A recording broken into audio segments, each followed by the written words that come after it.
최근에 코로나 때문에 그런지 모르겠는데 사람들이 우울증에 많이 걸리고 남을 비판하거나 이제 좀 마녀 사냥을 하는 그런 일들이 좀 많이 뉴스에 보도가 되고 있더라고요.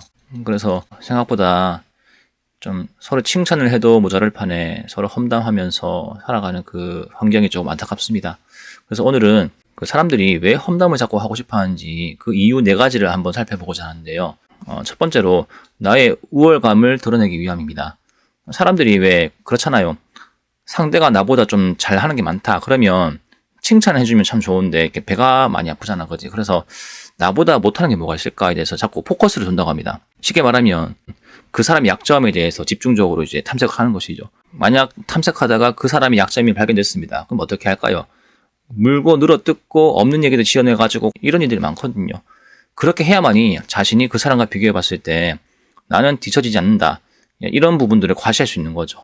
다음 2번째로 사람의 주목을 받기 위함입니다. 지금 내 모습 가지고 내 능력 가지고는 사람들한테 인정받을 수가 없거든요. 그래서 나를 드러내기 위해서 어떻게 하냐. 그 약점을 캐내면 사람들이 주변에 이렇게 모여들겠죠. 그러니까 남들의 주목을 한 몸에 받기 위해서 수단과 방법을 가리지 않고 남의 정보를 자꾸 수집하는 것이죠. 특히 가장 좋은 정보 말고 나쁜 정보들, 약한 정보들. 근데 그게 좀 자기의 장점이고 남에 대한 칭찬으로 이렇게 주목받으면 괜찮은데 항상 나쁜 거 험담이다 보니까 주목을 받더라도 그게 좋은 게 아닌 거야. 다음 3번째, 험담 빼면 할 얘기가 없습니다. 대화의 80%가 내 얘기가 아니고 타인에 대한 얘기라고 합니다. 그 중에 10%는 칭찬에 관한 이야기고요. 나머지 70%가 비난, 비판하는 이야기로 구성되어 있다고 합니다. 뒷담화를 하지 않으면 그 안에서의 그 대화가 진행이 안 될 정도거든요. 그래서 대부분 험담을 하는 사람들의 특징을 보면요. 지식과 지혜가 좀 많이 부족해요. 그 사람들이 어떻게든 남의 얘기를 갖고 와야 대화가 되는 거거든요. 차라리 남 얘기를 할 거면 안 좋은 점 얘기하지 말고 좀 좋은 점을 얘기했으면 좋겠어요. 내가 험담을 흘리는 것만큼 누군가가 나에 관한 험담을 반드시 하거든요. 그러니까 험담 빼면 할 얘기가 없는 사람은 잘 들으시기 바랍니다. 험담을 자주 한다는 것은요. 이런 뜻이죠. 나는 무식한 사람입니다. 그래서 남 얘기를 꺼내어서 무식하지 않은 것처럼 보이고 싶습니다. 라고 스스로 PR을 하는 것이죠. 어떤 사람이 자기가 무식한 걸 티내는 걸 좋아하겠습니까? 그죠? 다음 4번째. 대부분 사람들이 험담을 용납하죠.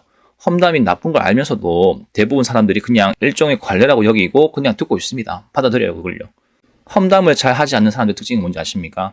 적어도 잘못한 부분이 있으면 그냥 그 사람과 직접 대화하고요. 그 다음에 험담을 이미 직접 대화하기 때문에요. 더 이상 뒷얘기를 거의 안 하거든요. 뒤에서 남을 많이 까는 게 용기가 아니고요. 앞에서 반드시 문제를 해결해야 될 그 갈등에 놓인 사람과 대화를 하는 게 용기입니다. 아시겠죠?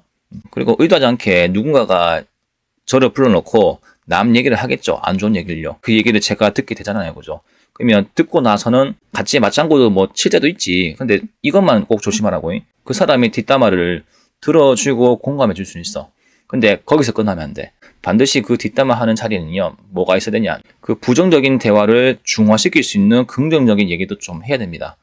뒷담화 하는 대상이요. 반드시 나쁜 점만 있는 건 아니거든요. 좋은 점도 있는 사람이 대부분입니다. 그렇기 때문에 이 뒷담화를 들으시는 분들은요. 반드시 그 사람에 대해서 좋은 얘기를 해주면서 마무리를 지으면 좋을 것 같습니다.